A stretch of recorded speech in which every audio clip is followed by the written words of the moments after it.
Donc le titre, c'est la transmission de l'information par les ondes électromagnétiques.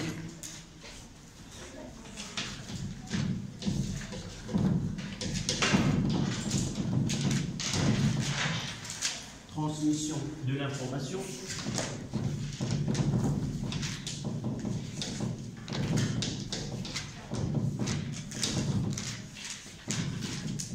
par les ondes électromagnétiques.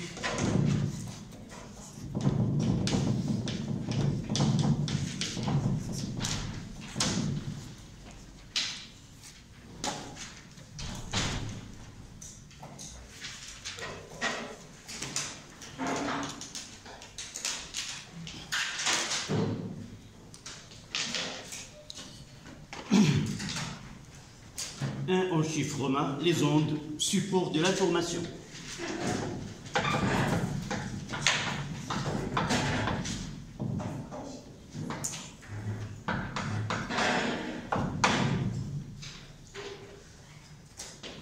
Support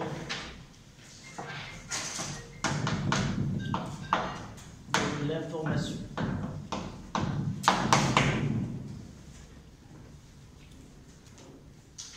C'était pas le mien.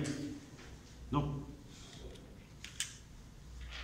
C'est-à-dire ce que je viens d'entendre, c'est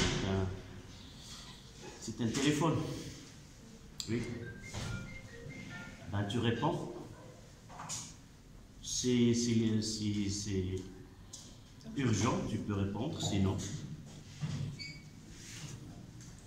Tu le mettras en mode avion, même si on n'est pas sûr sur un on parlera, notre leçon, c'est de voir comment ces téléphones fonctionnent, surtout les téléphones sans fil, et comment ces informations arrivent à nous par l'intermédiaire de certains médias.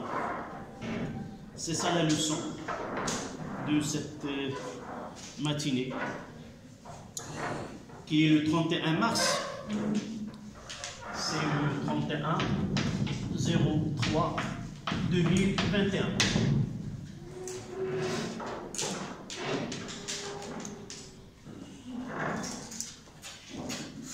Oui, qu'est-ce qu'il y a? Du bruit là-haut. Oui. 5 minutes, le temps de passer de régime transitoire au régime permanent. Donc ce 5 taux, voilà, 5 taux a découlé.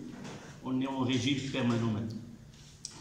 Donc, on va revenir, nous avons déjà parlé des ondes électromagnétiques, mais en réalité, nous avons utilisé le terme les ondes lumineuses. Mais au cours du traitement de ce paragraphe, nous avons dit que, en réalité, ces ondes lumineuses, ce sont des ondes électromagnétiques. Maintenant, on va essayer de revenir à ces ondes électromagnétiques et comment l'homme a pu utiliser ces ondes comme un support de l'information. D'abord, on parlera de l'information, on parlera d'un signal informatif, on parlera d'une onde informative ou une onde qui véhicule, si vous voulez, une information. C'est quoi une information? Vous êtes dans l'ère de l'information par excellence. Vous avez plusieurs moyens de vous communiquer à chaque instant, de pas d'un côté du globe vers l'autre côté. Nous, ma génération, souffrait de si vous voulez, de tous ces bienfaits de la modernité, de l'avancement dans le côté technologique. Qu'est-ce que ça veut dire une information? C'est un message. Par exemple, lorsque je vous parle, en réalité, par l'aide de ma voix, j'essaie de véhiculer ou de vous informer c'est-à-dire soit la façon avec laquelle je vous communique, c'est une voix, c'est une onde qui est mécanique, c'est un signal sonore. Dans cette leçon, on va essayer de faire utiliser des termes, soit des termes purement qu'on trouve dans le cours. Par exemple, on utilise une onde, mais techniquement, un technicien, il utilise plutôt un signal qu'une onde. Donc, si nous trouvons dans un exercice un terme ou le mot signal, ça veut dire que c'est une onde que nous avons traitée, soit un signal sonore, c'est une onde mécanique progressive, et ça dépend de sa nature, si elle est périodique ou non, ou une onde électromagnétique qu'on va définir ou redéfinir une deuxième fois. Donc, une information, c'est un mode de communication entre les gens. Il y a l'information et il y a la source de l'information, un dispositif qui met en, si vous voulez, en émission de cette information. Par exemple, pour moi, l'information, si vous voulez, ce sont des phrases que je veux exprimer. Ces phrases sont formées par des lettres. Les lettres forment des mots et les mots forment des phrases. Et ça donne un texte. Ça donne... Et ce texte-là, il est produit par mes cordes vocales et à l'aide de la bouche, si vous voulez, je émets un son et ce son, c'est cette information. À l'aide de l'air, dans ce cas-là, l'information est un son, c'est une transformation de l'énergie. Évidemment, ça, vous ne pouvez pas le concevoir. À la fin d'une séance de 2 heures, je me sens fatigué. C'est de l'énergie qui est émise. Et par la suite, à l'aide de l'air, qui est un support matériel, vous avez cette information. Vous, en se servant des oreilles, c'est de convertir ces ondes mécaniques en si vous voulez, des signaux électriques traités dans le cerveau et vous arrivez à décoder ce message et le comprendre, évidemment si vous avez déjà ces mots codés dans vos mémoires. Donc, l'homme a commencé par ce langage, soit par voix, parfois à longue distance, la voix ne peut pas arriver au récepteur. Pourquoi? Parce que c'est une onde mécanique qui est amortie et cette énergie-là, elle est amortie au cours de la propagation et finit par ne pas arriver à ce destinataire. Parfois, lorsque la distance est grande, on utilise quoi? Des gestes. Les gestes, c'est un autre moyen de communication. On se base sur la vision. Et la vision nécessite de la lumière. Et l'image, là, arrive avec une vitesse plus grande que celle de son. Donc, pour que le son arrive et se propage avec une vitesse de 340 mètres par seconde, mais avec la lumière, c'est dans l'air 310 à la puissance 8 mètres par seconde. Donc, c'est un signal informatif qui est plus rapide qu'un autre. Donc, l'information peut être un son, un texte écrit ou une image. Donc, à partir de ces informations, nous voulons que la communication ne se limite pas à un domaine qui est restreint. J'aimerais bien que ma leçon maintenant soit suivis par vos camarades dans la maison, mais malheureusement ne peuvent pas les suivre en suivant mon son. Donc il faut un autre moyen qui permet que ces informations données par le cours soient arrivées à une grande distance. Nous nous arrêtons à ce point et nous revenons à la physique. Comment nous avons pu arriver à un stade où l'homme a pu émettre ces informations à longue distance en utilisant des moyens. La première des choses, la physique, vers 1880, la physique connaît ce qu'on appelle l'électricité, les interactions électriques qui se passent entre des charges et ce qu'on appelle les interactions magnétiques ou le magnétisme. Il y a l'électricité et il y a le magnétisme. Avant cette date-là, avant quelques expériences de certains savants, on croyait que l'électricité et le magnétisme sont deux branches de la physique indépendantes, mais à partir de la fin début de 1900, 1902, 1904, par chance, dans une expérience, dans une classe, on a pu remarquer que le courant électrique qui passe dans un circuit qui n'a rien à voir avec ce qui se passait devant les élèves, ils ont remarqué que ce courant qui passe dans un circuit a un effet sur une aiguille aimantée. Évidemment, l'élève qui a fait la remarque, le prof qui était un savant, c'est Oestrut, c'est lui, il a laissé cette remarque à part. C'est la première fois qu'un tel phénomène est observé. Et ce savant-là, il a laissé cette remarque à part et il a travaillé sur cette remarque. Et par la suite, il s'est avéré que le phénomène qui se produit, ce sont des phénomènes liés à des charges qui sont mobiles. Ça veut dire toute charge mobile en circulation crée un champ magnétique et ce champ magnétique, il a un effet sur soit un aimant, soit une aiguille aimantée. Et de là, on est passé à une branche qui unit les deux parties de la physique et on parlait de l'électromagnétisme. Ça veut dire que les charges en mouvement, elles créent un champ électrique et elles créent un champ magnétique. À la suite de cette circulation, on peut dire que ces charges créent une onde électromagnétique.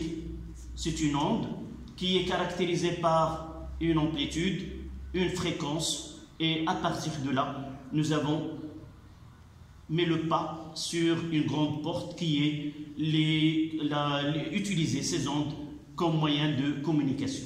D'accord? Donc, on mettra quelques exemples.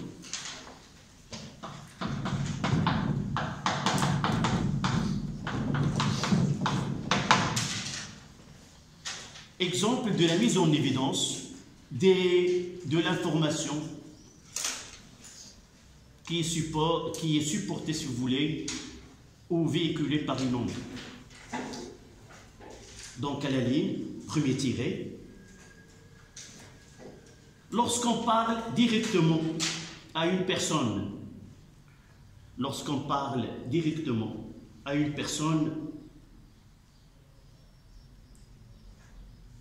les informations sont transmises par des ondes mécaniques progressives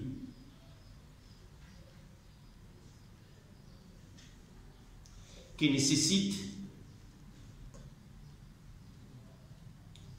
un support matériel,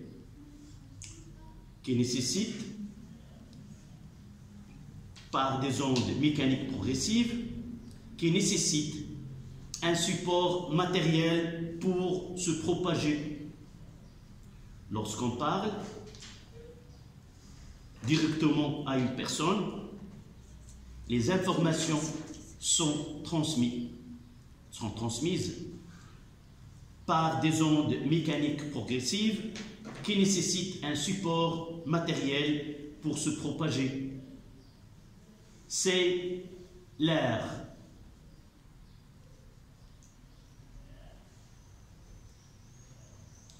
Donc dans ce cas-là, vous constatez que l'information, elle est véhiculée, si vous voulez, par une onde. Mais dans cet exemple, c'est une onde qui est mécanique, qui nécessite un milieu pour se propager. D'accord? Deuxième exemple. Le deuxième exemple, c'est celui-ci. En utilisant une télécommande pour faire fonctionner le projecteur là, le data show. Dans cet exemple, comme vous voyez, j'utilise l'information Cette information, c'est donner, entre guillemets, un ordre à l'appareil de fonctionner. Comment s'effectue l'information qui est... comment fonctionnent les télécommandes? Il a une onde, voilà. Ici, c'est une onde qui émet une radiation dans le domaine de l'infrarouge. Elle est reçue par une une diode sensible à cette radiation qui déclenche le fonctionnement d'un circuit qui provoque la mise en marche de l'appareil. Donc à la ligne, vous notez, lorsqu'on appuie sur le bouton d'une télécommande,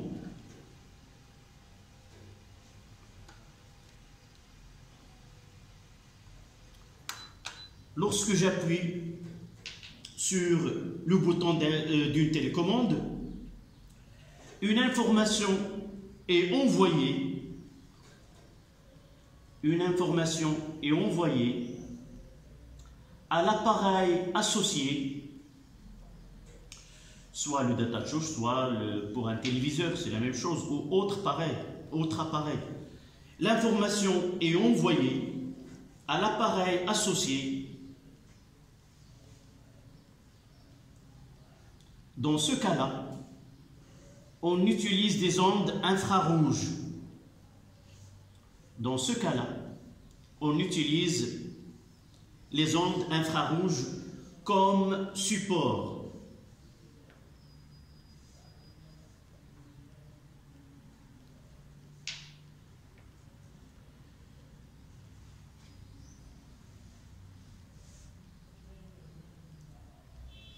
Dernier exemple, la téléphonie mobile.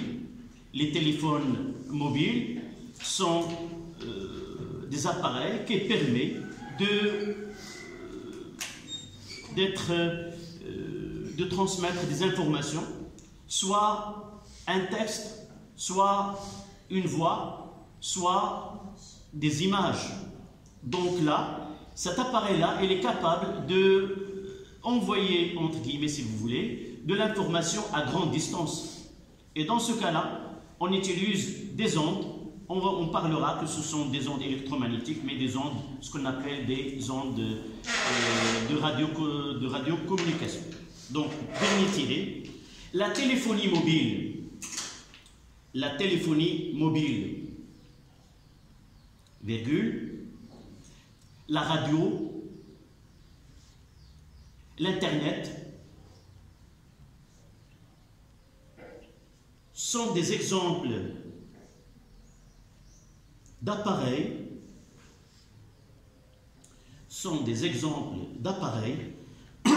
électroniques,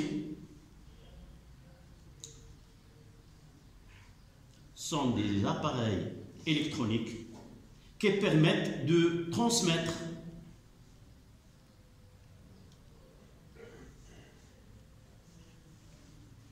ou recevoir des informations sur des grandes distances.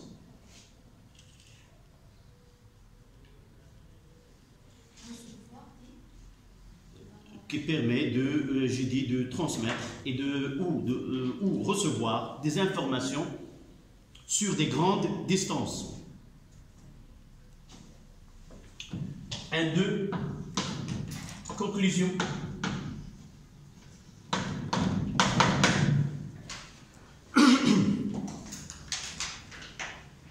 Donc, qu'est-ce qu'on peut dire à partir de ces exemples-là?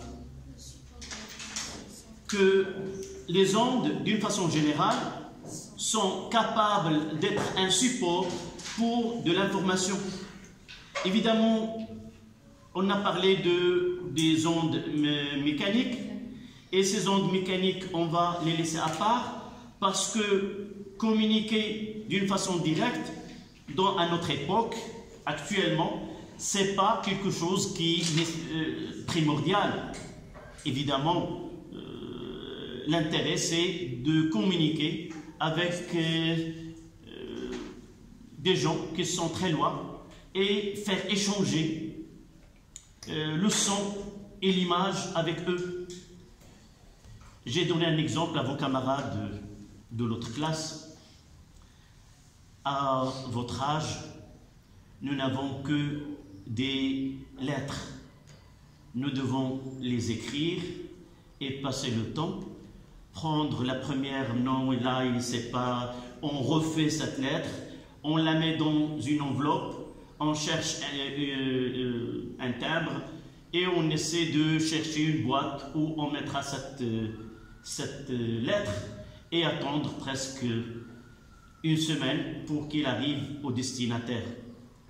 Et pour revoir et pour avoir une réponse, ça nécessite la même durée. Et là, actuellement même, toujours dans ces lettres, on écrira la phrase la plus utilisée par les Marocains de l'époque. On écrit mais on ne voit pas les personnes. Toujours il y a dans ces lettres une phrase. نحن بخير ولا يخصنا إلا النظر في وجهكم العزيز. C'est-à-dire, ce qui manque, c'est voir le visage de cette personne. C'était une chose qu'on ne peut pas la voir. Nous avons de la famille de l'autre côté de la Méditerranée. C'est vrai, on peut écrire, échanger des lettres, mais on ne peut pas écouter et même voir la personne. D'accord? Vous avez, là, vous pouvez parler et voir n'importe quelle personne à n'importe quel coin du monde. Ça, c'est une avance qui est très... Donc, l'essentiel, c'est d'avoir à une très grande distance. Donc, vous notez, les ondes constituent un moyen de communication. Les ondes constituent un moyen de communication efficace,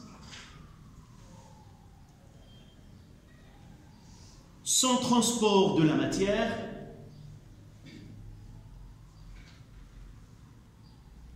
mais avec transfert d'énergie.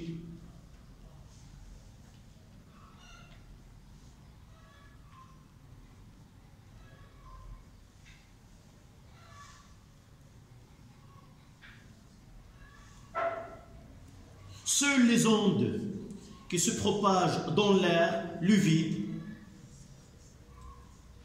et dans les milieux matériels, seules les ondes qui se propagent dans l'air, le vide et dans les milieux matériels. Lorsqu'on parle du milieu matériel, nous avons parlé de la téléphonie. Avant qu'il y ait la téléphonie mobile, il y a la téléphone avec fil. Donc, la communication, elle est convertie, par exemple, d'une onde qui est mécanique, à l'aide de l'appareil, elle est convertie en signal électrique. Ce signal électrique se propage dans le fil jusqu'au destinataire, et là, l'appareil va convertir, si vous voulez, cette onde électrique en onde mécanique, et nous pouvons écouter cette voix. Même pour l'Internet, le même fil qui fait, si vous voulez, émettre ce son, aussi de l'Internet, de l'information, et de la même façon, on peut dire que l'information, elle est ici guidée dans un fil. On va différencier les informations qui sont guidées et les informations qui sont libres. Les informations qui sont guidées, ce sont acheminées via, par exemple, soit des fils conducteurs comme dans le téléphone à fil, soit dans les fibres optiques. Actuellement, les informations pour les fibres optiques, ce sont des informations qui sont guidées.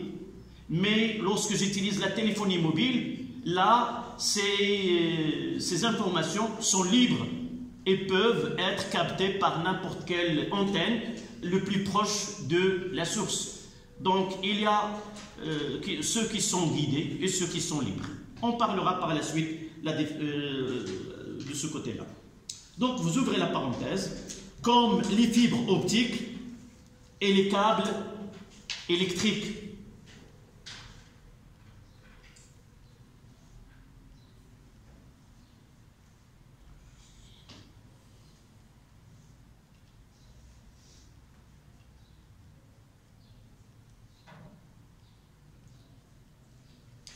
Une petite remarque là, pour passer à 2 en chiffres romains, c'est que on parle, la source de l'information, c'est l'émetteur, et on parlera de récepteur, mais entre l'émetteur et le récepteur, il doit être un canal de transmission. C'est pas d'une façon très simple, on parle et il est transmis de l'autre côté. Donc il faut choisir un canal de transmission, et ce canal de transmission, il doit s'assurer que cette information ne soit pas chevauchée par où il y a une interférence avec d'autres informations. Il faut choisir un canal. Ce canal doit, si vous voulez, mettre en abri de toute, soit de l'atténuation, soit de chevauchement avec d'autres informations. Ce qu'on va parler par la suite, comment peut-on, cette information doit être émise en la protégeant, comme on va voir au cours de la leçon. Donc, remarque, les transmissions simultanées de plusieurs informations, la transmission simultanée de plusieurs informations nécessite un canal différent. La transmission de plusieurs informations nécessite un canal différent pour chacune d'elles.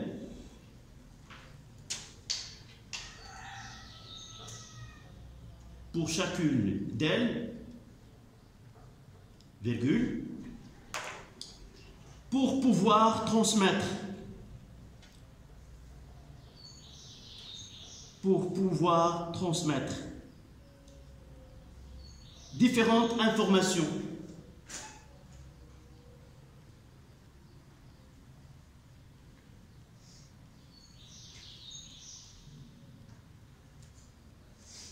On utilise des ondes hertziennes,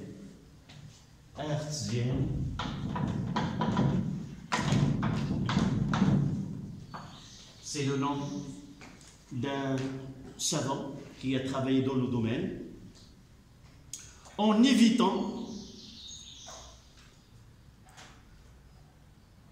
ces chevauchements. C'est-à-dire, on ne peut pas voir. L'exemple adéquat, c'est lorsque je pose une question, en évitant les chevauchements. Pour donner un exemple qui est très simple, lorsque je pose une question, si vous arrivez à parler tous en même temps, je n'arrive pas à décerner une information ou une réponse correcte. C'est de la même façon. Si toutes les informations sont transmises en même temps, sans qu'il y ait une canalisation de l'information, j'arrive pas à recevoir une information bien donnée.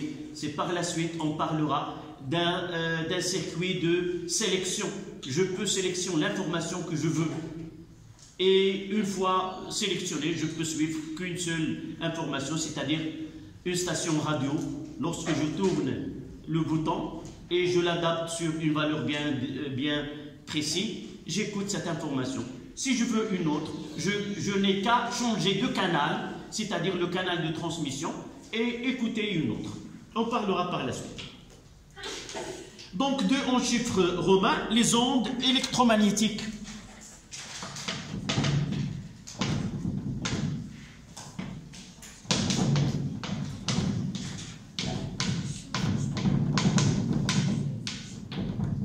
Les ondes électromagnétiques.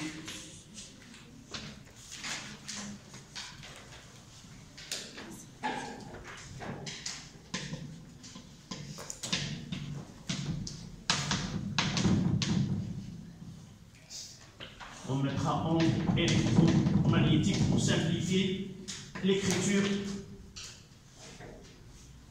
Au lieu de mettre en toutes lettres ondes électromagnétiques, essayez d'utiliser l'abréviation OEM. Donc, j'ai dit au début que ces ondes électromagnétiques, nous l'avons déjà traité. Nous connaissons que les ondes électromagnétiques, c'est de la lumière dans le sens large du terme, c'est-à-dire ce sont des radiations, ce sont des ondes caractérisées par une fréquence donnée et le plus important, une fréquence qui lui correspond une longueur d'onde. Les savants, ils ont défini le spectre de ces ondes, ils ont donné à chaque intervalle un nom. On parlera par exemple des ondes hertziennes, des ondes infrarouges, la zone infrarouge, l'ultraviolet, le visible, les rayonnements gamma, les rayonnements X et ainsi de suite. À partir de cette fréquence, on peut définir la gamme de ces ondes électromagnétiques et son utilité par la suite. D'accord? Mais pour nous, on va essayer, vous pouvez trouver cette échelle sur laquelle on donnera les différents intervalles de ces ondes électromagnétiques. Tout simplement, une onde, on va la définir qu'il s'agit d'une onde qui est produite par des charges électriques mobiles, c'est-à-dire le plus important, c'est-à-dire si je veux produire une onde électromagnétique et l'envoyer, je n'ai qu'à faire quoi? Produire un signal électrique dans un circuit électrique qui a une fréquence, celle que je veux émettre, et à l'aide d'une antenne, je peux émettre, convertir, entre guillemets, cette onde électrique de fréquence bien définie en onde électromagnétique qui est capable de se propager soit dans l'air, soit dans le vide, soit dans un milieu que je veux déterminer. D'accord? Donc, c'est plus important pour comprendre ce que viendra par la suite. Dans un studio, lorsqu'il y a une émission, on parle. En réalité, cette voix qui est mécanique, convertie en signal électrique par le micro. Dans le studio, il y a des appareils qui permettent de convertir ces tonations, ces fréquences comme des ondes électromagnétiques qui respectent les mêmes fréquences et les mêmes cordes vocales, si vous voulez, les mêmes fréquences de la voix. Et elle est reçue de l'autre côté, elle est émise avec la même fréquence, reçue avec la même fréquence, et on écoutera comme si ces gens sont proches de nous. D'accord? Donc vous notez, une onde électromagnétique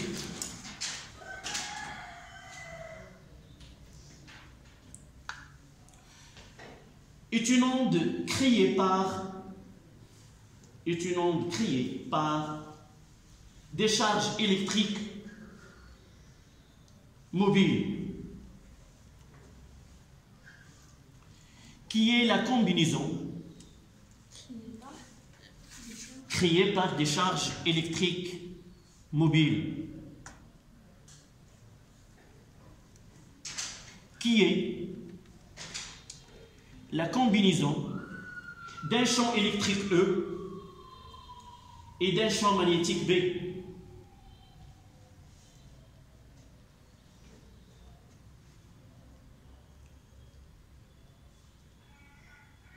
Caractérisé par une fréquence F et d'une longueur d'onde lambda. Donc à la ligne, là on a E, et si c'est B,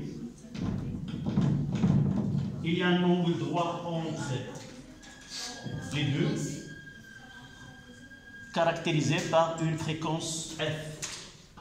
Et là, c'est la célérité, ou la vitesse, ça dépend du milieu. Donc là, c'est la célérité, si vous voulez, de l'onde. Si cette onde elle est sinusoïdale, on aura cette forme-là, c'est-à-dire E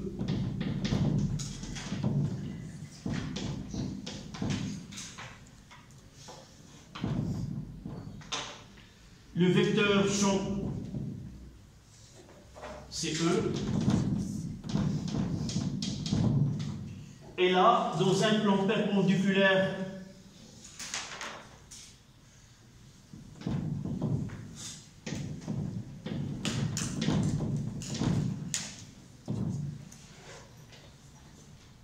donc on met ces deux-là.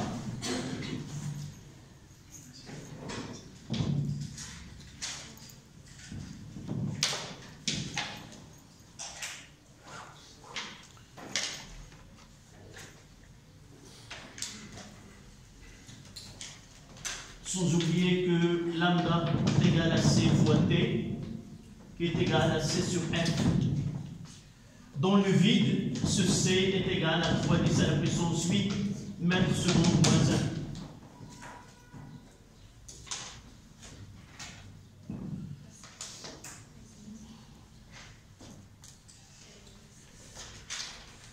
1. Donc, on va essayer de faire... faites un schéma mieux que moi. En réalité, ça sera...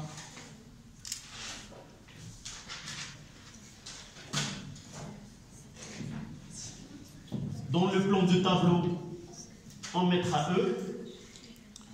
Et dans le plan perpendiculaire, il faut que le schéma soit en perspective.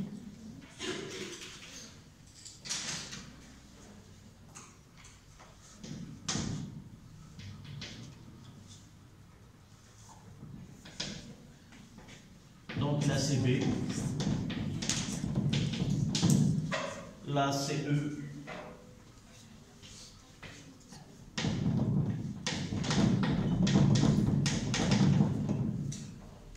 D'une façon générale, là c'est E, comme je viens de le faire, là c'est B, et là c'est la vitesse de propagation de cette onde. De là à là, c'est T.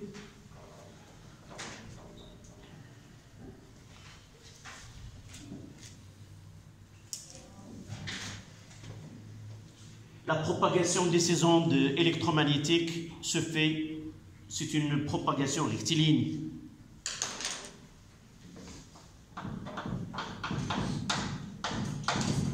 Propagation rectiligne.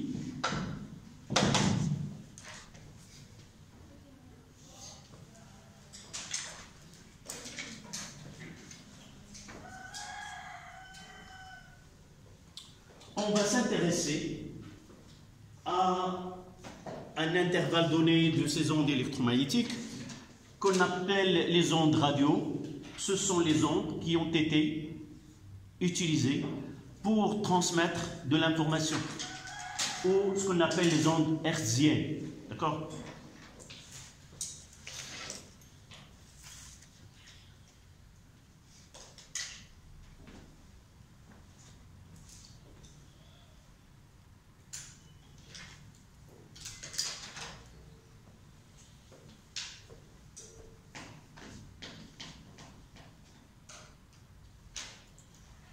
Donc à ce niveau-là, on sait arriver à dire que pour transmettre de l'information à des grandes distances, on est obligé d'utiliser les ondes électromagnétiques comme support. Ce qui nous reste, c'est quoi?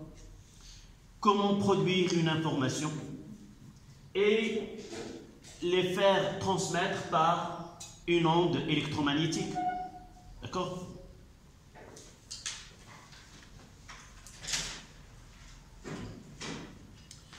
Une seule phrase qui terminera.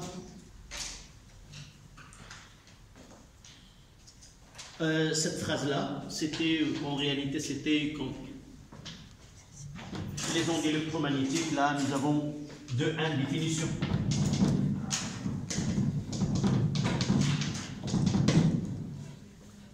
On finira ce paragraphe définition par une phrase.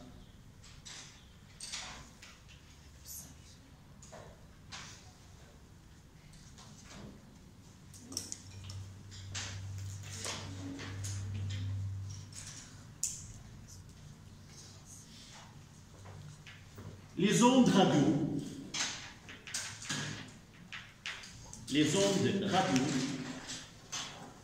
sont des ondes électromagnétiques, sont des OEM.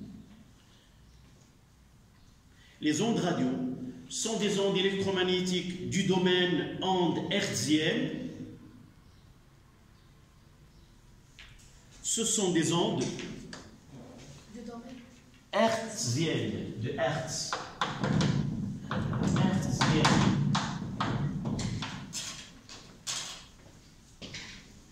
Des ondes hertziennes. Dont la fréquence est comprise entre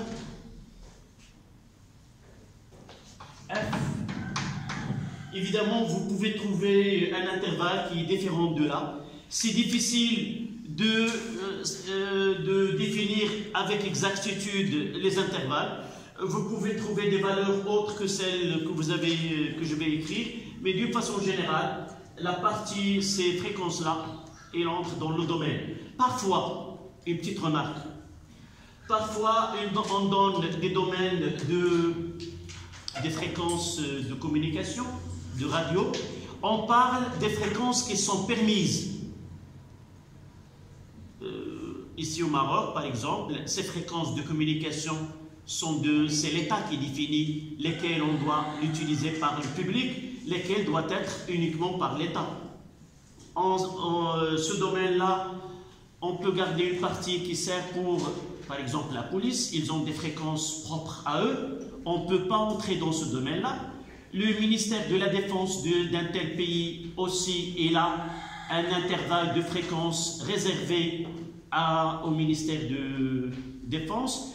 Et par exemple, on donne une partie pour la téléphonie mobile, une partie pour d'autres services qui peuvent, par exemple, les stations radio, soit en FM, soit en AM, qu'on va étudier par la suite. Donc, parfois, on donne un intervalle, on exclut la partie où ces fréquences ne sont pas permises pour la majorité ou pour le public. D'accord? Donc, ces deux valeurs entre 10 à la puissance 4 Hertz et 3 à la puissance 11.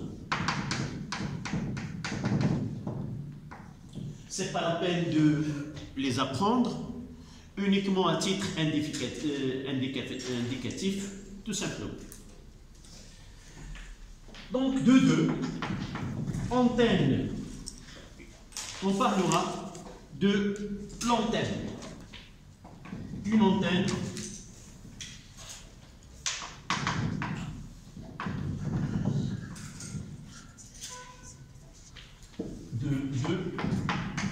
l'antenne. C'est quoi l'antenne?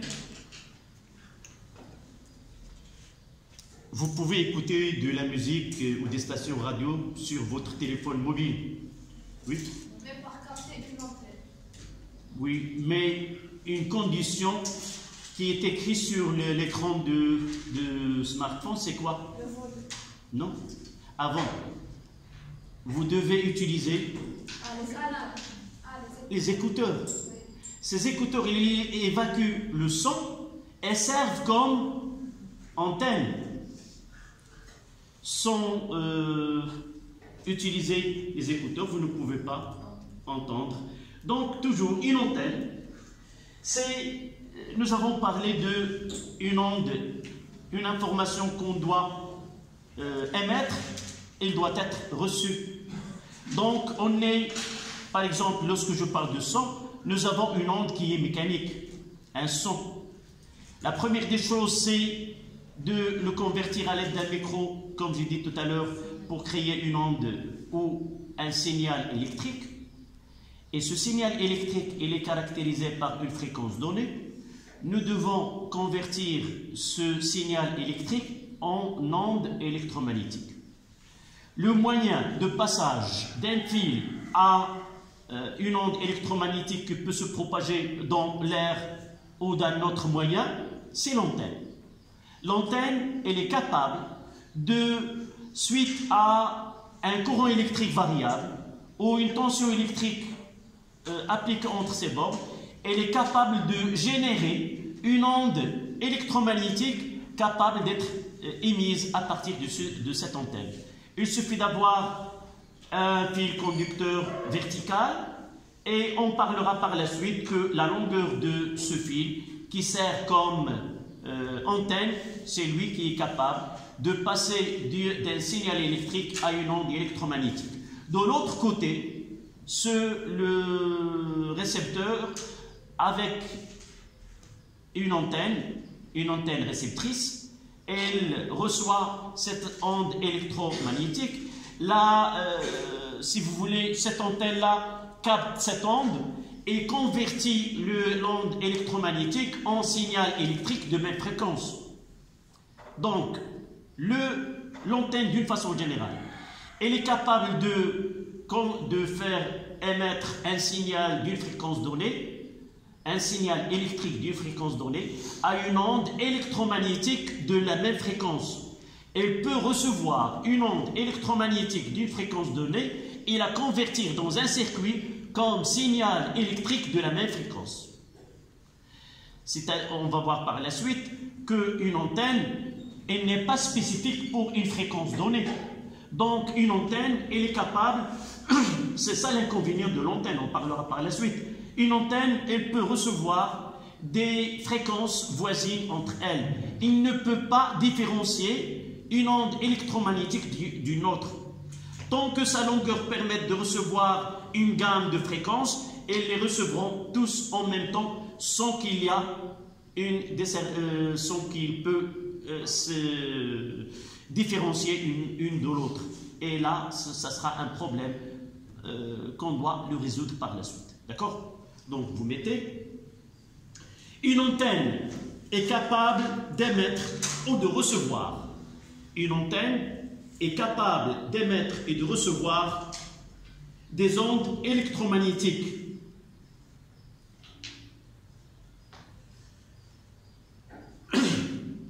De même fréquence. De même fréquence. C'est-à-dire le signal reçu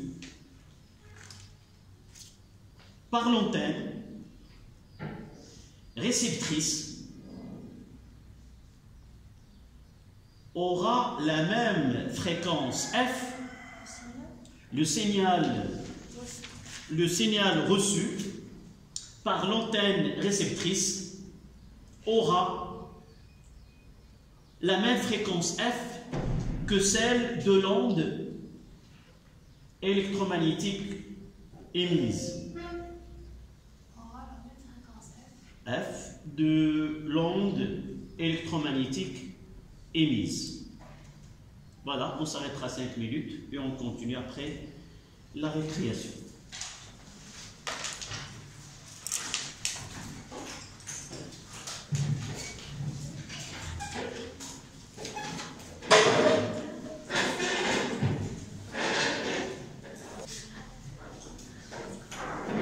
Donc on passe au paragraphe suivant. La modulation.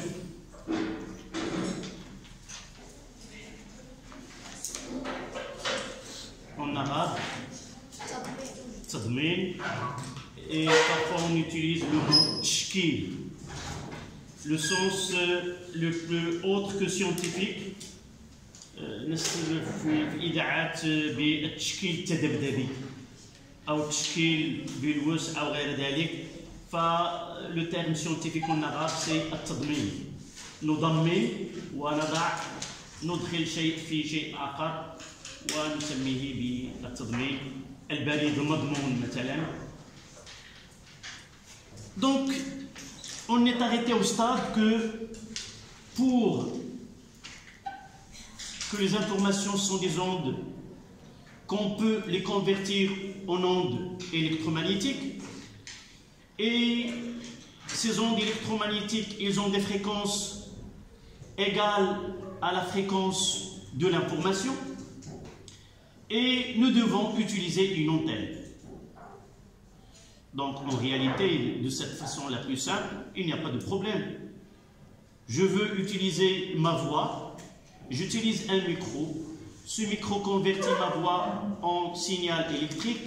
Ce signal électrique, à l'aide d'une antenne, convertit ce signal électrique en onde électromagnétique qui a la même fréquence que celle de l'information. Nous n'avons pas parlé jusqu'à maintenant quelles sont les caractéristiques de cette antenne. Une étude a mis en évidence que la dimension de l'antenne est reliée à la longueur d'onde de l'onde émettrice. Cette onde-là que je vais envoyer, elle a une longueur d'onde et la longueur de cette antenne, généralement, ça dépend on trouvera dans certains cas que la longueur de l'antenne est de l'ordre de lambda sur 4. De toute façon, que la dimension de la longueur de cette antenne doit être de même ordre de la longueur d'onde. Parfois, on utilise D est égal à lambda sur 2 ou D est égal à lambda sur 4. Peu importe. Ce qui est plus important, c'est que cette antenne-là, nous devons déterminer la longueur d'une antenne pour qu'une information soit émise à longue distance. Si nous essayons de calculer pour une fréquence de 2 kHz, quelle est cette longueur que doit avoir cette antenne? On va calculer par la suite et on trouvera que avec un signal qui est avec cette onde électromagnétique, c'est pratiquement impossible de construire une telle antenne pour émettre une telle information qui est classée dans le domaine des ondes de basse fréquence.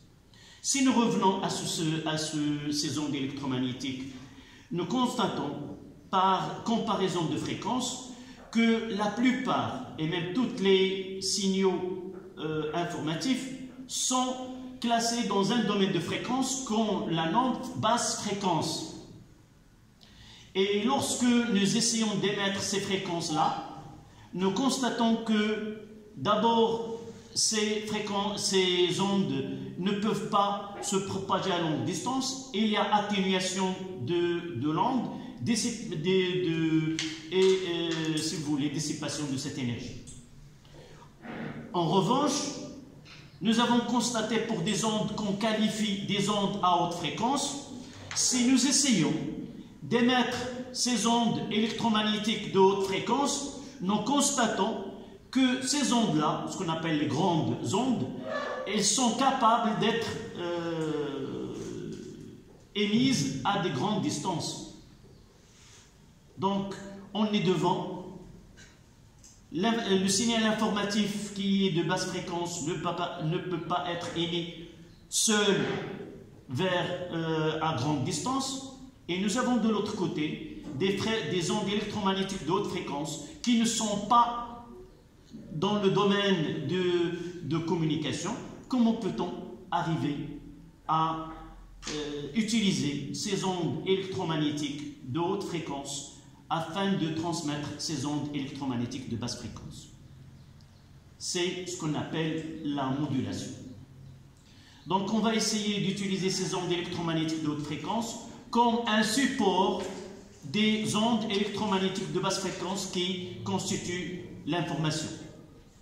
La façon avec laquelle on fait ce travail-là, elle est le même que nous avons déjà étudié. Je vous ai parlé tout à l'heure du système de communication traditionnel avant cette ère-là.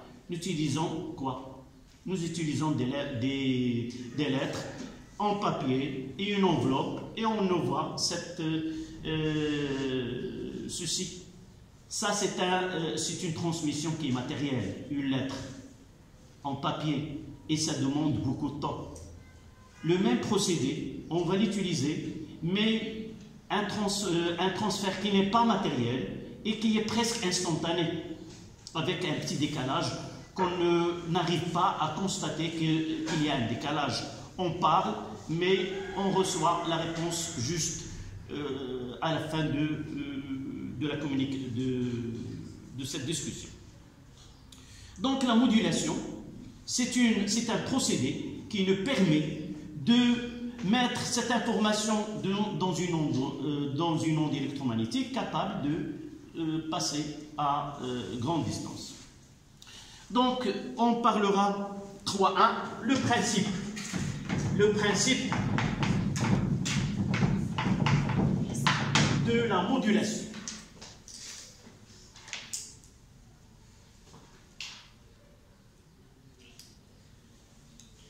Évidemment, le début, c'est vers 1900 et quelques, où l'homme ou les savants de la physique ont pu penser à utiliser ces ondes électromagnétiques de haute fréquence comme support de l'information. Vous notez, la première technique d'émission utilisée en radiophonie a été la modulation d'amplitude. La première technique d'émission utilisée en radiophonie a été la modulation d'amplitude, amplitude. Là, on va utiliser les termes scientifiques qu'on trouvera dans les exercices. Point à la ligne. Une tension électrique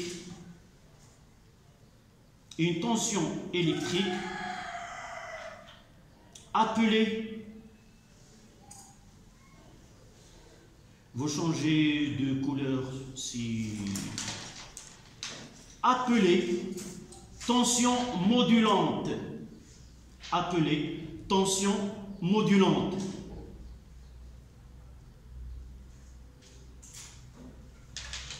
comportant l'information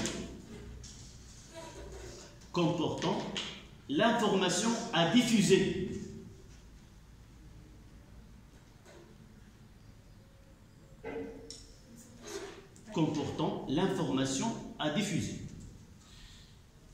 J'ai dit au début qu'on va utiliser des termes, soit des termes techniques, soit des termes théoriques qu'on utilise en physique. Donc, on utilisera dans un exercice, on peut trouver dans un exercice l'onde modulante ou le signal modulant, comme on peut trouver le signal informatif ou l'onde informative. D'accord? Donc, on doit maîtriser la terminologie de cette leçon. Donc, l'information à diffuser, virgule, elle module l'amplitude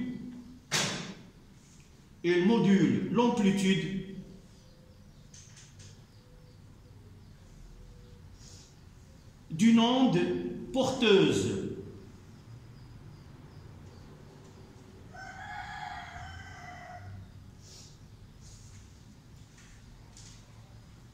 Ça veut dire quoi? Si j'ai, par exemple, un signal informatif de cette façon-là, je veux le transmettre par modulation d'amplitude. Là, c'est le signal informatif. Pour simplifier, on utilise le signal informatif et le signal porteur ou l'onde porteuse. Si par exemple j'ai l'onde porteuse de cette façon-là, donc à partir de là, je peux faire l'amplitude là doit prendre cette forme-là. Ça veut dire que j'aurai, je vais essayer de refaire là,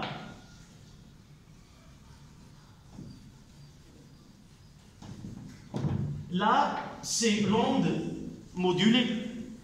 J'ai modulé l'amplitude de cette onde selon ce signal informatif. Donc, signal informatif, la porteuse, c'est celle qui va porter ce signal. Il va la porter où? Dans le crête, ou si vous voulez, dans l'amplitude de cette onde. Donc, à la ligne, pour restituer l'information, c'est-à-dire recevoir ou lire l'information ou écouter l'information ou voir cette information, pour restituer l'information de la tension modulante, il suffit de la démoduler.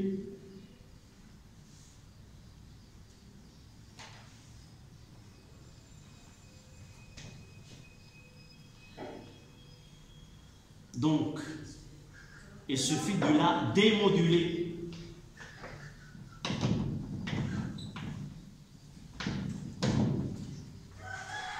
Quel est l'appareil que nous utilisons pour l'Internet? Celui-là. Celui-là, c'est un modem. Qu'est-ce que ça veut dire un modem? Qu'est-ce que nous avons parlé de la modulation et la démodulation? Celui-là, il fait les deux travaux.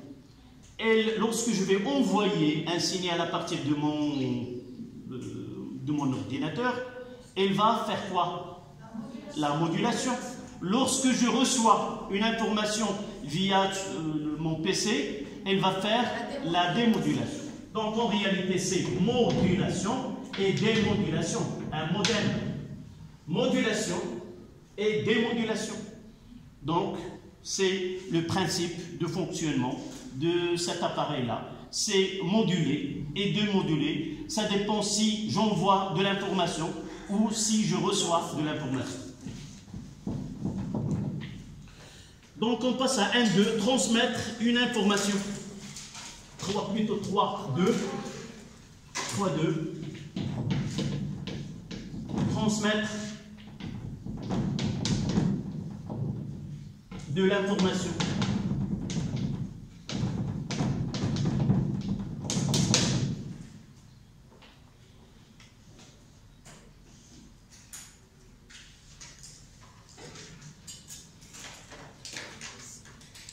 À la ligne. Pour transmettre un signal informatif,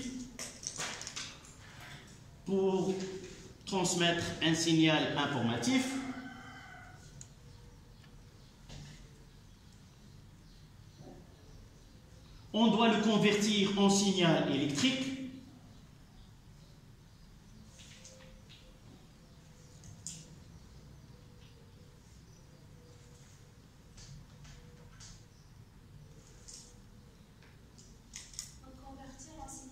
On doit le convertir en signal électrique. Ces signaux modulants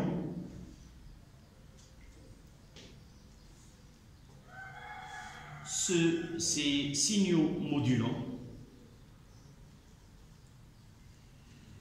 sont caractérisés par une basse fréquence. Ces signaux modulants sont caractérisés par une basse fréquence incapable d'être émis d'une façon directe. Incapable d'être émis, les signaux d'être émis d'une façon directe.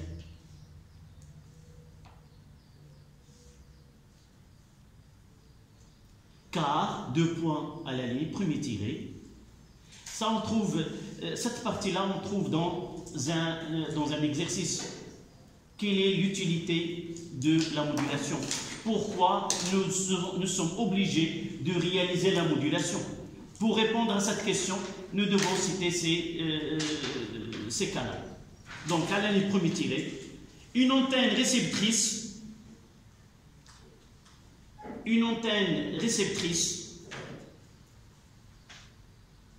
ne différencie pas les ondes BF. Ne différencie pas les ondes de basse fréquence.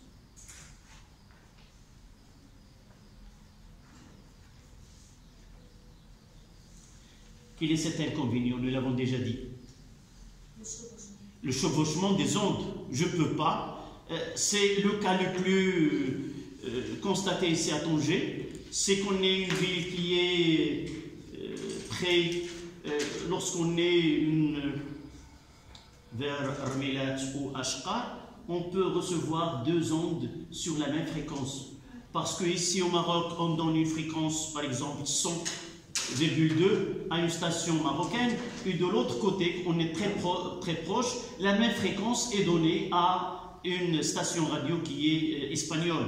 Et parfois, au lieu d'écouter la station locale, on écoute l'autre station. Mais vous avez, nous pouvons éliminer, en limitant la puissance de la réception, je peux éliminer ces ondes qui sont loin et mettre des ondes qui ont une puissance plus faible. Et par la suite, celle qui est de l'autre côté ne peut pas être reçue. Simple réglage sur l'appareil de réception. D'accord? Donc, le problème du chevauchement. Deuxième tiré. La dimension de l'antenne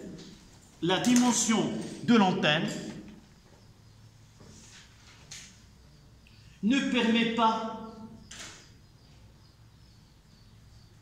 la dimension de l'antenne ne permet pas de réaliser une transmission à longue distance.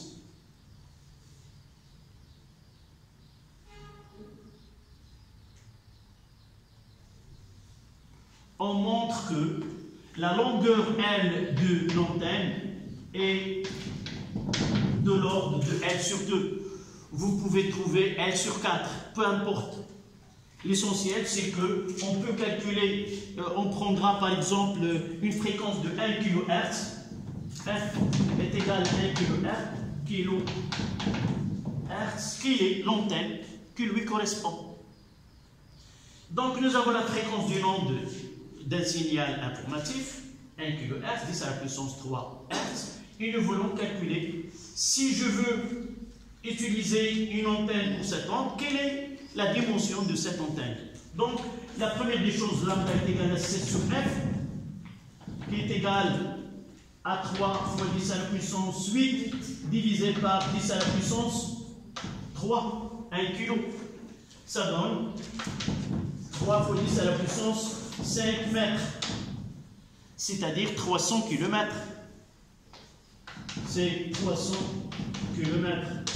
Si nous divisons par 2 ou nous divisons par 4, c'est une longueur qui est presque irréalisable.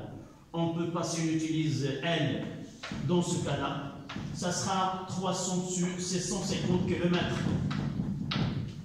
Ces 50 km, c'est une distance entre deux villes très loin. D'accord? Donc, si je veux utiliser une antenne pour une onde de basse fréquence, il faut le mettre vertical avec une longueur de 150 km d'eau. Donc, c'est presque irréalisable. Donc, vous mettez exemple. Pour une basse fréquence de fréquence 1 kHz, nous avons impossible de le réaliser.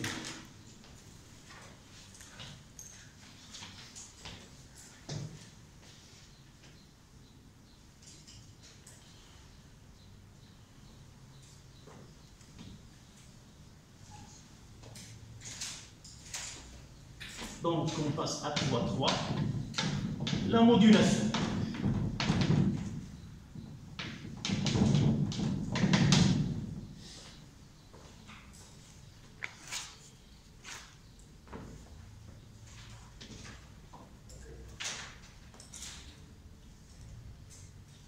La modulation.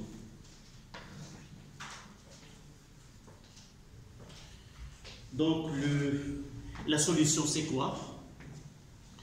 C'est d'utiliser une onde à haute fréquence, parce que celle-là, elle est capable de se propager à des grandes distances, et essayer de l'utiliser comme support à cette onde de basse fréquence. D'abord, on va revenir au début, on parlera les moyens avec lesquels, ou quelles sont les possibilités de modulation, et passer à la modulation qui est dans notre programme, qui est la modulation d'amplitude.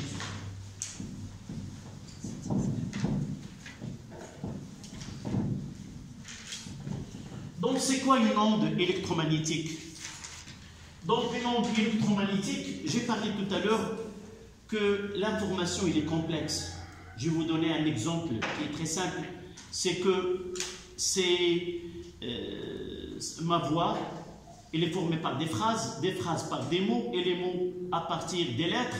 Il y a 26 lettres avec lesquelles je peux constituer un texte. Et par la suite, de la même façon, les signaux informatifs sont complexes, mais en réalité, les mathématiques ne peuvent nous aider et de dire que tout signal qui est complexe, on peut l'avoir comme la somme des signaux qui sont simples.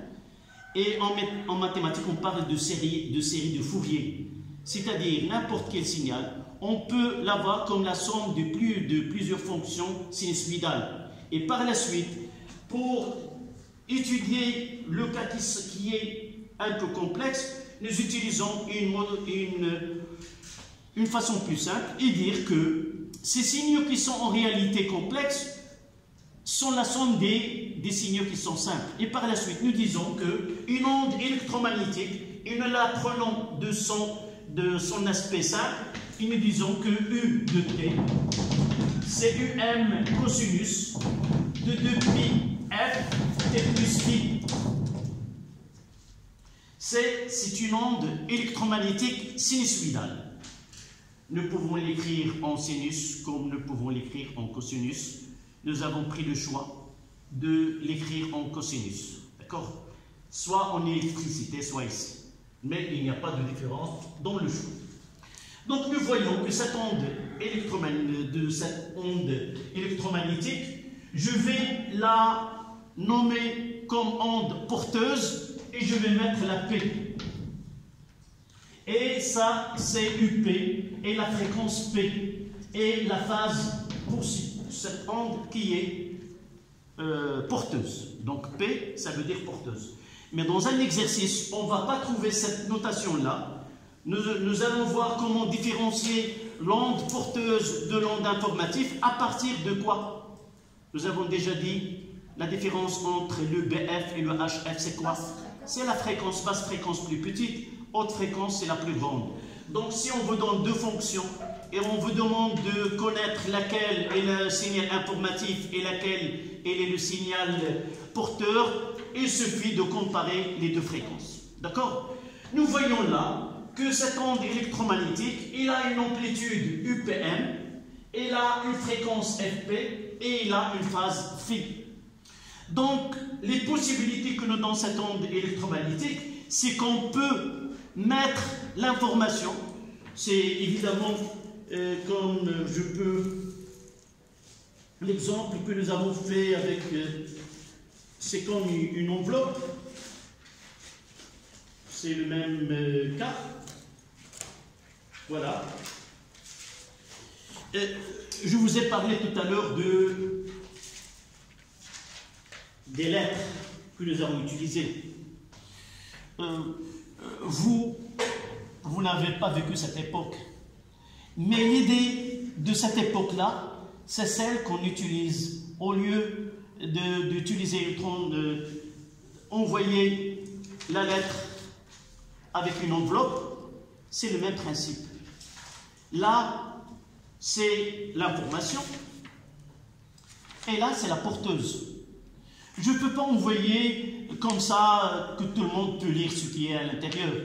Donc, je dois le mettre dans une enveloppe.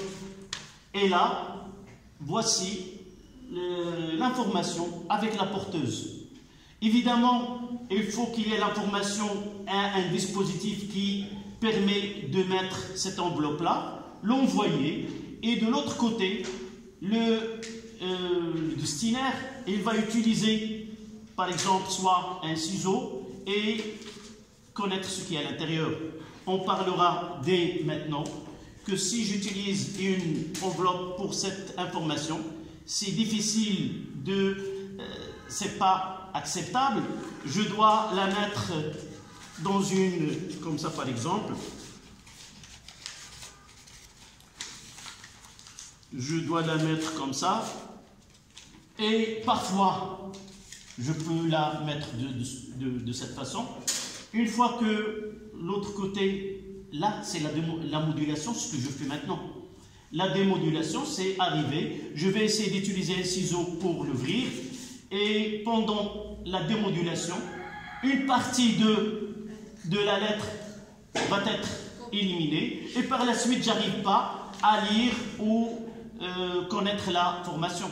C'est pour cela, lorsque je veux envoyer une lettre, je dois laisser la lettre un peu plus haut, le déplacer vers le haut. C'est une translation vers le haut afin que celui qui va la démoduler ne peut pas affecter l'information à l'intérieur. C'est le même principe. Sauf là, c'est un travail qui est digital. Il n'y a pas de la matière, mais il y a uniquement de l'énergie qui est transmise. D'accord? Donc, évidemment, je ne parle pas des moyens. J'utilise une lettre. Je peux utiliser une boîte dans laquelle je peux mettre une autre, par exemple. On est à l'entrée de Ramadan. Nous pouvons échanger entre halwa, la shbakiya et tout, mettre un petit carton à l'intérieur, on mettra pour de la famille de l'autre côté. Et d'accord? Donc, mettre une lettre ou un carton ou autre, c'est de faire la modulation, soit dans l'amplitude UPM, soit dans la fréquence, soit dans la phase. Donc il y a 3 procédés pour réaliser la modulation, soit de mettre l'information dans l'amplitude UPM, soit de la mettre dans la fréquence, soit de la mettre dans la phase. Notre programme nous permet de connaître uniquement la modulation par amplitude, mais vous devez différencier une modulation d'amplitude devant la modulation en fréquence et en phase. Mais l'étude mathématique de la démodulation uniquement pour l'amplitude, modulation par amplitude. D'accord? Donc, à la ligne, vous notez. Pour transmettre une information de basse fréquence, on doit recourir aux hautes fréquences. On doit recourir aux ondes électromagnétiques. Vous mettez uniquement O, E, M, de haute fréquence.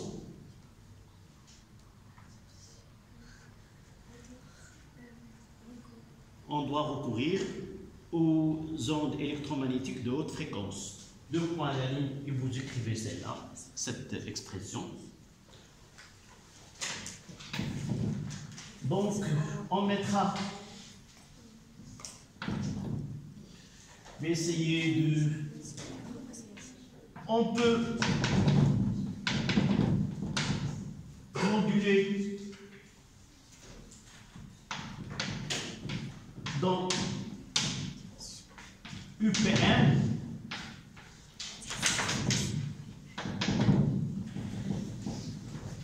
là vous mettez s'il vous plaît entre parenthèses T et là F entre parenthèses de T fois T et là vous mettez entre parenthèses T.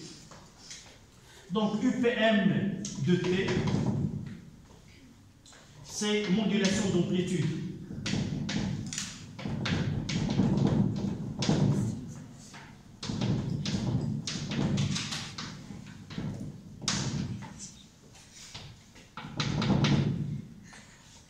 Voilà un petit schéma. Là, c'est S de T. Là, c'est P de T.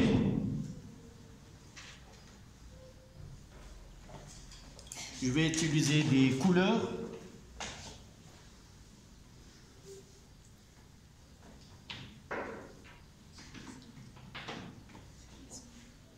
Je vais essayer de mettre S de T. Voilà, S de T.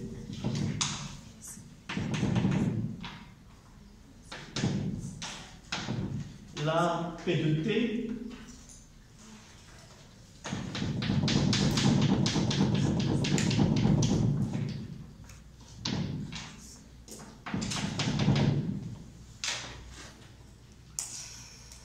remarquez que dans ce schéma-là, de là à là, il y a N fois TP, et de là à là, il y a TS.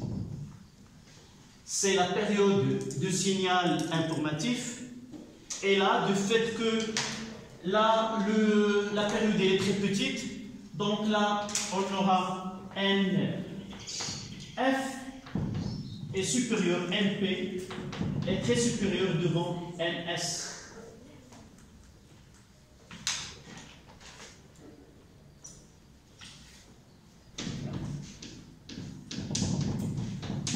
Là, c'est plus PM, et là, c'est moins PM. Là, c'est plus SM, et là, c'est moins SM. Je vous ai parlé de ce décalage vers le haut pour préserver, si vous voulez, le signal informatif qu'il ne soit pas détérioré. Et par la suite, voilà le signal que nous obtenons. C'est en bleu.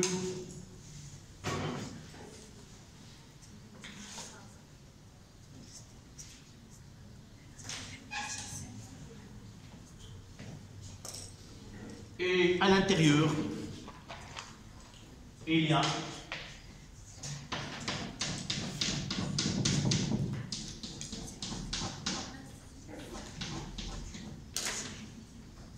en réalité, celui-là, on pointirait là.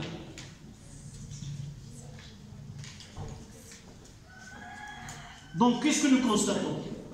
Que l'amplitude de la porteuse, elle est modulée selon le signal informatif. De là à là, on constate que c'est TS.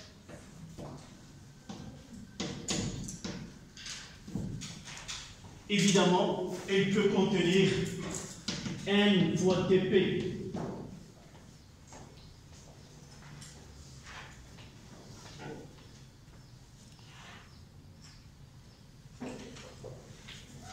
C'est le signal modulé. Un signal informatif, une porteuse. La modulation, qu'on va voir par la suite, nous donne. Donc, celle-là, elle va se propager avec une fréquence qui est F, qui est une fréquence FP, à une longue distance, si vous voulez, en supportant le signal avec elle et le recevoir par une antenne réceptrice.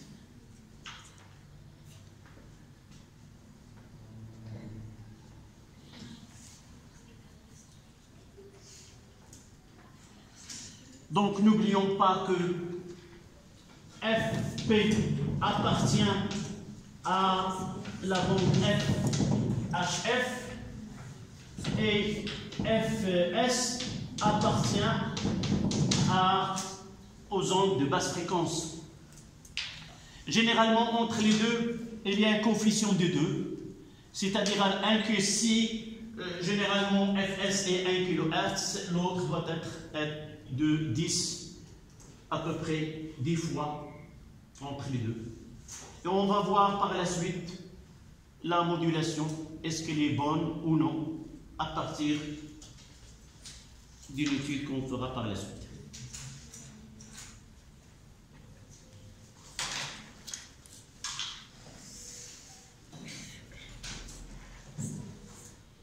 La fonction modulée, là, c'est la fonction modulée.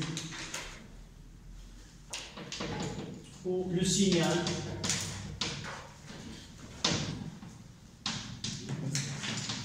modulé. Et l'opération s'appelle la modulation en amplitude.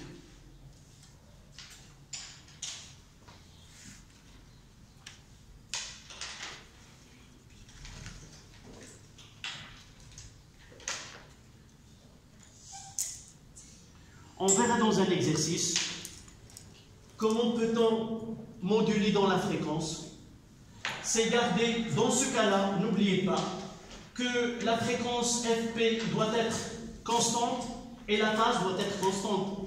Sauf ce qui est dans notre programme. Mais on peut parler d'une modulation qui fait entrer la fréquence et la phase et l'amplitude. Mais pour nous, dans notre programme, lorsqu'on fait la modulation en amplitude, la fréquence FP et Phi sont constantes. Donc, brièvement, on ne va pas l'écrire. Comment moduler par la fréquence? Si j'ai le signal comme ça et la porteuse, donc on aura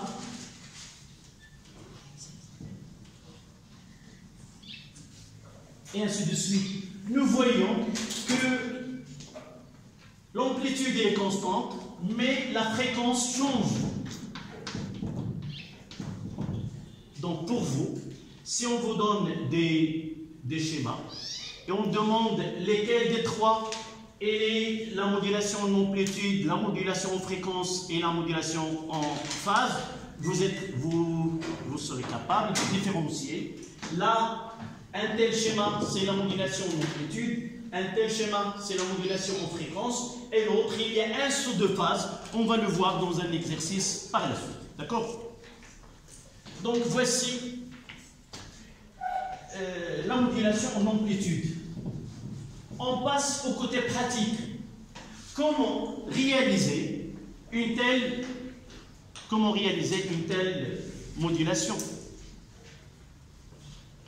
D'accord? Je peux effacer? Oui.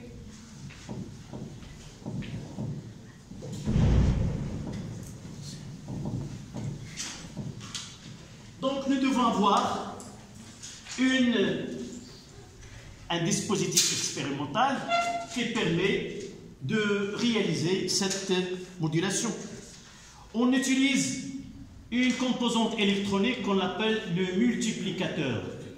C'est un composé électronique qui permet de réaliser la multiplication de deux fonctions.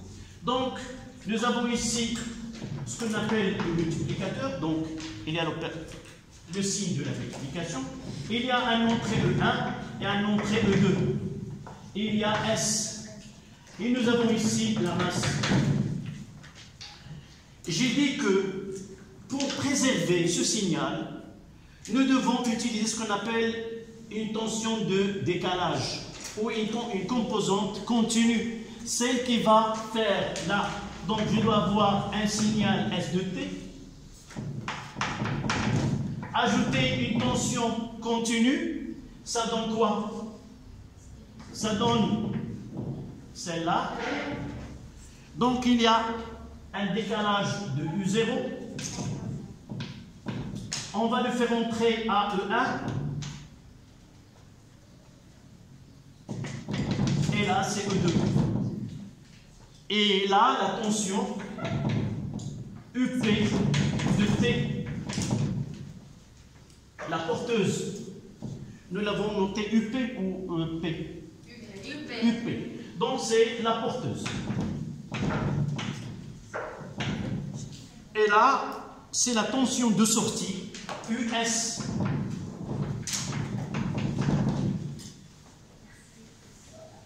D'accord? Donc, on va essayer de faire ce schéma-là. Donc, je veux réorganiser un petit peu. Là, c'est S de T. Plus une tension U0, tension de décalage, ça donne là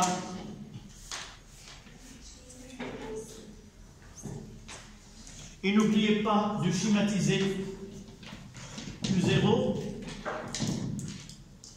Donc dans cette entrée E1 on aura quoi? On fait entrer S de T plus U0. Et là, c'est P de T. Et nous aurons de ce côté-là, US de T, c'est UMS de T fois cosinus, qui peut compléter de pi fois FP t, puisque phi est constante, nous pouvons lui donner une valeur 0. Voilà. Il nous reste à établir, c'est l'amplitude UMS de t. Donc ce multiplicateur-là, c'est US de t égal un coefficient dû à l'utilisation de ce multiplicateur et multiplie S de t plus U0 fois UP de t. Voilà ce qu'il réalise, cette composante électronique. Elle fait le produit des tensions à l'entrée de cette composante avec un coefficient K, généralement de l'ordre de 0,1. Donc il nous reste à remplacer K fois Sm cosinus de 2pi Fs t plus U0 fois UP M cosinus de 2pi Fp fois t.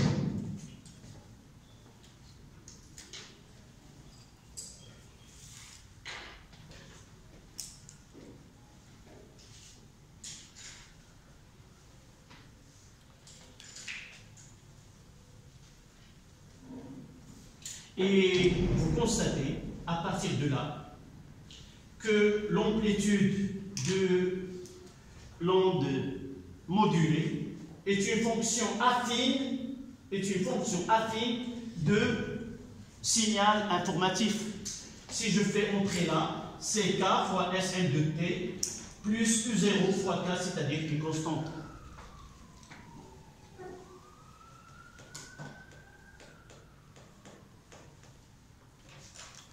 Donc, si nous remplaçons, si nous aurons le temps, nous remplaçons là, je peux écrire sur US de t. Je fais sortir U0 de là.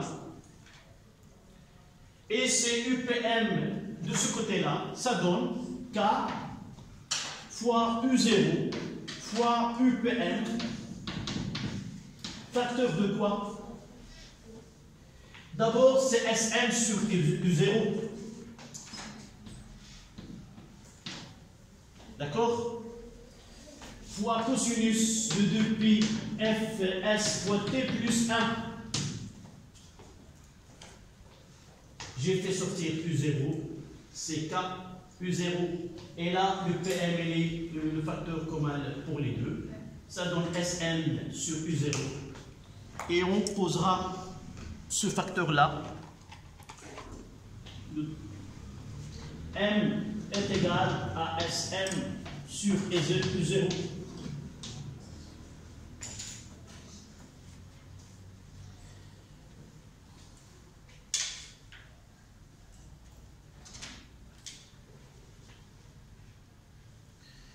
Et on s'arrêtera à cette écriture, complétera, Inch'Allah, le jeudi. On écrira que US de T est égal à A fois M cosinus de 2pi Fst plus 1 cosinus de 2pi Fp fois T. Voilà la fonction modulé ou le signal modulé. CA avec A, c'est quoi? C'est K fois U0 fois UPM. IM, c'est SM sur U0. Et ce SM sur U0, c'est le taux de modulation.